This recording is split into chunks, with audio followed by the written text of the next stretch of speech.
Jurassic Park and Pirates of the Caribbean, two of the biggest mega franchises going today. But which is superior to the other? Time to find out. This is Sparta!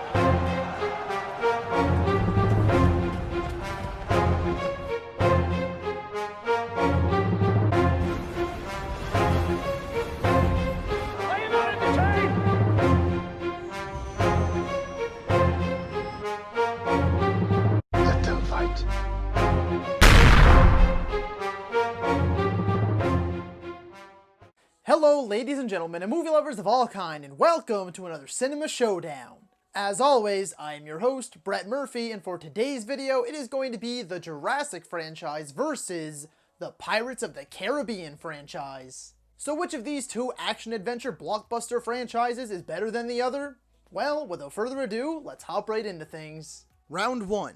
Characters. For the Jurassic franchise, we've got the main characters, Dr. Alan Grant, Dr. Ellie Sattler, Indy and Malcolm from the original, and then Owen and Claire from the World movies. Each of these characters are the heart and soul of these movies, and aside from the dinosaurs, they're the exact reasons why we love them. With that being said, I can hardly contain my excitement at the mere thought of having all of these characters in one place when Jurassic World Dominion releases. For the Pirates of the Caribbean franchise, you have the always charming, witty, and bumbling Jack Sparrow, who has appeared in every single film in the series thus far. Alongside him are Will Turner, Elizabeth Swann, Geoffrey Rush, and the menacing squid-headed Davy Jones, portrayed brilliantly by the always excellent Bill Nye, who arguably up until Josh Brolin as Thanos was by far the most well-realized CGI villain in film, and he still looks superb to this very day. While I adore all of the main characters from both of these franchises, and the majority of the supporting cast as well, I find the characters in the Pirates franchise to be far more memorable and iconic.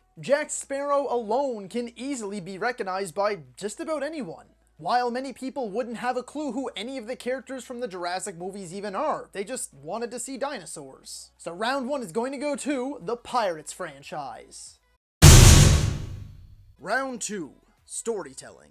The story of Jurassic Park is quite simple. Scientists have found a way to create new dinosaurs from old DNA found within insects. An eccentric billionaire by the name of John Hammond who decides to use this newfound technology and create an entire park using the dinosaurs as the main attraction. Of course, things go horribly wrong and our heroes are tested far beyond their limits. The sequel sees Jeff Goldblum fighting off poachers in order to preserve and research the dinosaurs. The third saw Sam Neill return as Alan Grant to escort a family back on the island as they try to find their missing son. Jurassic World was essentially a repeat of the first, but new, and it introduced genetically modified dinosaurs like the Indominus Rex, with Fallen Kingdom destroying one of the islands via volcano, and it furthered the genetic modifications with the Endoraptor and introduced us to further cloning possibilities alongside setting dinosaurs loose on the public. The first Pirates of the Caribbean movie saw bumbling over-the-top pirate Jack Sparrow team up with blacksmith Will Turner as they sail across the seas in an attempt to rescue Will's love, Elizabeth, from Jack's former crew, who are now cursed to live forever as the undead. The sequel introduces us to Davy Jones and his pet Kraken as the biggest bads in the sea. From there, Jack, Elizabeth, and Will get themselves caught up in all kinds of messes as everyone in this fantastical world races to find the heart of Davy Jones for their own purposes. The third sees what should have been the epic conclusion to this franchise as it ended with the biggest possible bang and everyone finally came together in one final clash. After that, we got two sort of spin-off films with Jack Sparrow at the lead alongside various other supporting characters. On Stranger Tides saw Jack face off against Blackbeard and mermaids in a search for the Fountain of Youth, while Dead Men Tell No Tales saw Jack entangled with ghosts who are hellbent on taking out every pirate in the sea. While the Pirates films can get a bit convoluted and too bloated for their own good, I have to admire how they've been able to constantly keep things fresh and interesting, regardless of the results. While the Jurassic franchise went for the more simplistic approach and it worked well for the first, they really haven't done anything new since then, and they certainly haven't topped it. So round 2 is going to go to the Pirates franchise. Round 3. Scores. John Williams' original score from '93 has since become iconic, one of the most well-known anthems to any film ever, and it's still stuck in the heads of every moviegoer. After he scored the first two, Don Davis took over for the forgettable third film score, while Michael Giacchino took over for the two world films, and crafted a score similar to Williams's while also carving his own little piece out of the franchise that ended up almost as stellar as Williams. Klaus Badelt scored the first film in the Pirates franchise and gave us that endlessly catchy and almost hypnotic theme for the Pirates films. After that, the legendary Hans Zimmer took over for the second, third, and fourth films and amplified both the scores and the films themselves with his touch of magnificence, while Geoff Zanelli took over for the fifth film. These franchises would not be what they are today without their memorable scores. I mean, a score makes a movie. Could you possibly even imagine your favorite movie without the score? But in the case of this round, John Williams crafted what might be the best film score of all time. And while Hans Zimmer is my personal favorite composer, even his fantastic work on the Pirates films cannot give them the edge. Round 3 is going to go to the Jurassic Franchise. Round 4.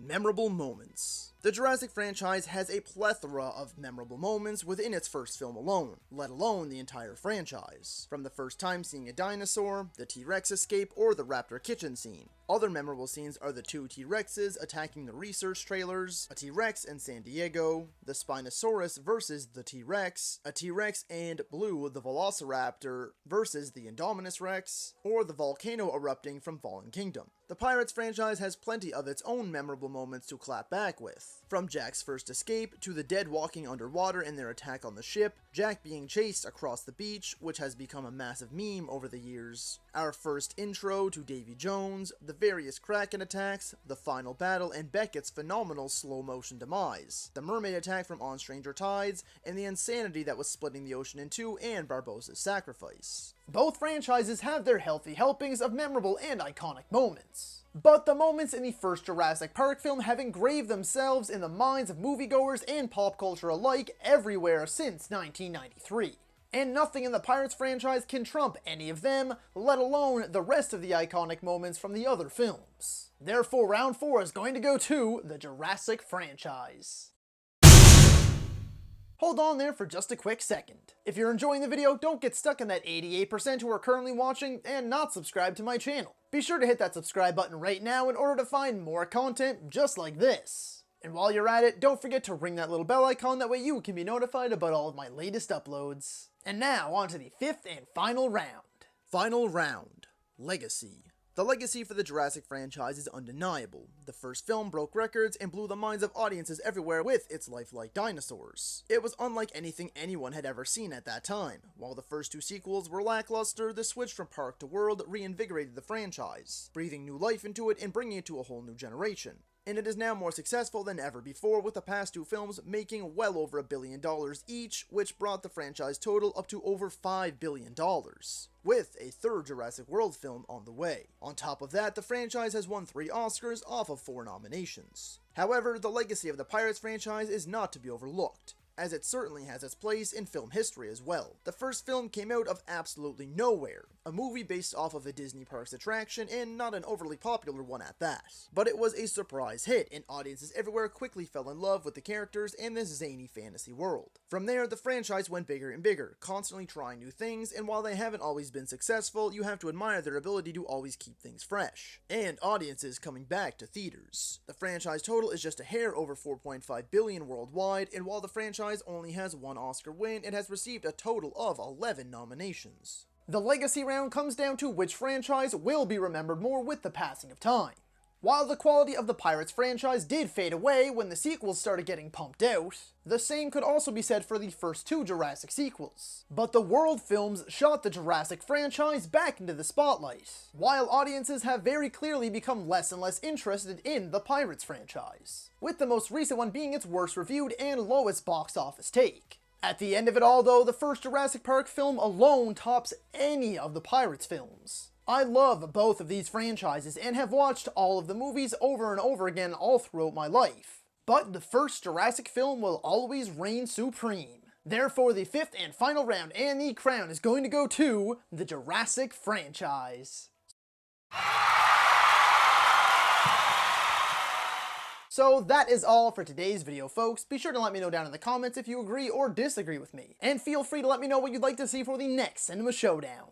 If you enjoyed the video, be sure to hit that thumbs up button. And if you'd like to see more content, consider subscribing to my channel and ringing that little bell icon. That way you can be notified about all of my latest uploads. And as always, stay safe. Thank you so much for watching.